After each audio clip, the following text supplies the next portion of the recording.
Class में बताया था। हाँ, तो कैसे तो क्वेश्चन सारे लगभग करा ही चुका हूँ। तो यहाँ पे क्या हो रहा है कि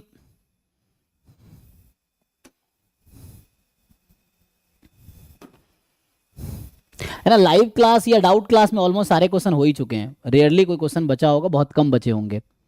ऑलमोस्ट डाउट क्लास में या इसमें सब हो चुका है। सो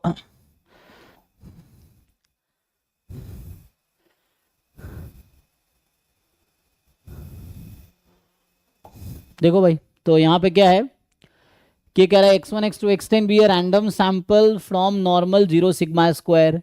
जहाँ पे टेस्ट कर रहे हैं हम लोग H not sigma square less than equal to 1 against h1 sigma square more than 1। तो इसका क्रिटिकल रीजन वही आएगा जो इसका क्रिटिकल रीजन आएगा। इस क्रिटिकल रीजन और इसका क्रिटिकल रीजन सेम होगा, ठीक है। और दोनों क्रिटिकल रीजन क्या होगा, सिग्मा स्क्वायर मोर देन 1 है तो आएगा टी मोर देन सी। टी क्या होगा, सिग्मा स्क्वायर का sufficient estimator.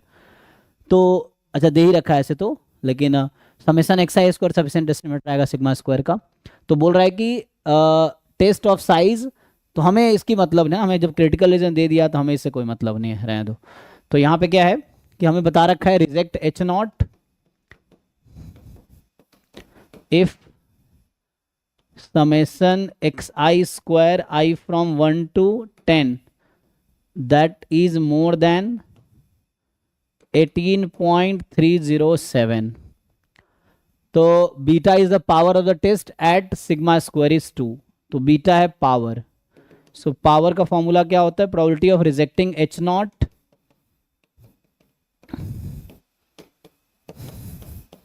When h1 is true. बता रखा है h1 में सिग्मा स्क्वायर को 2 रखो, तो सिग्मा स्क्वायर को 2 रख दिया हमने। अब मेरे पास जो डिस्ट्रीब्यूशन था नॉर्मल जीरो सिग्मा स्क्वायर था, तो अगर मैं इसको सिग्मा स्क्वायर से डिवाइड कर दूंगा तो एक काई स्क्वायर 10 बन जाएगी, है ना। तो एक काम करते हैं, probability summation X I square upon sigma square I from 1 to 10 more than equal to 18.307 upon sigma square, जो कि 2 है मेरे पास। यहाँ 2 दे रखा है ना, यही यूज़ करेंगे जो गिवन है। Given sigma square is 2। तो ये एक्स आई है नॉर्मल जीरो सिग्मा स्क्वायर, तो x I upon sigma will have distribution normal 0 1। X I upon sigma का होल स्क्वायर का डिस्ट्रीब्यूशन होगा काई स्क्वायर 1। समेशन कर लेंगे काई स्क्वायर 10, तो इसका डिस्ट्रीब्यूशन है काई स्क्वायर 10 मोर देन, और ये कितना आ जाएगा 9.1535 उसका यूज हो गया, रहने दो। तो ये आ गया। अब हमें समझना है कि ये नंबर क्या होगा। तो एक्चुअली नोटेशन जो मैं यूज करता हूं, तो यहाँ पे then beta lies in the interval, किस इंटरवल में लाई करेगी। तो यहाँ पे हमें चाहिए कि ये नंबर कौन सा है, what is this number. Actually अगर मान लो ऐसा होता, फॉर एग्जांपल अगर ये है पी स्क्वायर काई स्क्वायर 10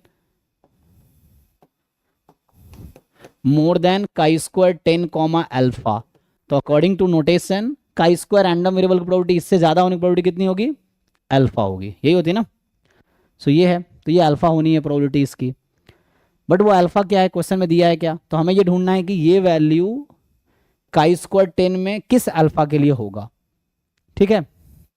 ये देखना, या कुछ नया नाम ले लो, अल्फा चूंकि वहाँ यूज्ड है तो आप अल्फा, है ना, अल्फा क्वेश्चन में यूज है ना, तो अल्फा तुम मत यूज़ करो, यहाँ कोई और नंबर यूज़ कर लो, या समथिंग के समथिंग, है ना। सो लेट्स से यहाँ पे अल्फा नॉट कह देता हूँ, तो ये अल्फा नॉट है अभी के लिए। सो इस तरह से है। And what is that alpha not, तो देखो यहाँ पे गिवन है क्या कि 9.1535 किस पॉइंट पे आएगी। 18 दे रखा है, 15 दे रखा है, 12 दे रखा है, 9.34 दे रखा है, 6.7 दे रखा है, 4.8। तो ये एग्जैक्टली मुझे नहीं पता कि किस पॉइंट पे, इसलिए एग्जैक्ट प्रोबेबिलिटी भी नहीं पूछ रहा हमसे। अगर ये एग्जैक्टली पता होता किस पॉइंट पे, अगर बता रखा होता कि मान लो एग्जांपल के लिए कि ये वैल्यू, जैसे यहाँ पे क्या है काई स्क्वायर 10, इसका नियरेस्ट वैल्यू क्या है दोनों साइड, एक तो 9.34 वाला है और एक 6.7 वाला है ना। तो जैसे ये काई स्क्वायर 05 काई स्क्वायर 75, मैं बता रहा हूँ ये कुछ ऐसा होता, यहाँ समझो काई स्क्वायर 10,05 है 9.34 और काई स्क्वायर 10,0.75 है 6.37, ठीक। तो हमारा जो नंबर है इन दोनों के बीच है, हमारा जो नंबर है ना 9.15, ये 9.15 इन दोनों के बीच है। तो हमारा जो ये अल्फा नॉट आएगा ना, वो इन दोनों के बीच आएगा। सो 0.5 और 0.75 के बीच आएगा। That's all, this is answer. तो देखो ऑप्शन है 0.5 से 75, यही आंसर होगा पहला ऑप्शन। तो एग्जैक्ट इसलिए नहीं पूछा क्योंकि एग्जैक्ट उसने डेटा दिया नहीं है, तो उसने इंटरवल में दिया इसलिए इंटरवल में पूछा है।